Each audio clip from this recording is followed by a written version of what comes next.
Posible raw italaga ni Pangulong Noynoy Aquino si Senator Panfilo Lacson sa isang ahensyang lalaban sa krimen at korupsyon kapag natapos na ang termino ng senador sa susunod na taon. May news to go si Jam Sisante live. Jam. Yes, Howie, kinumpirma nga ni Senador Ping Lacson na meron ng pinaplano para sa kanyang administrasyong Aquino pagkatapos ng kanyang termino sa 2013.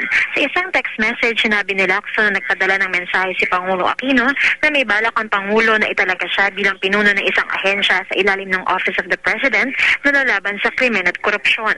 Pero wala pa raw detalye tungkol sa ahensyang ito at hindi pa raw niya direkta nakakausap ang Pangulo tungkol dito.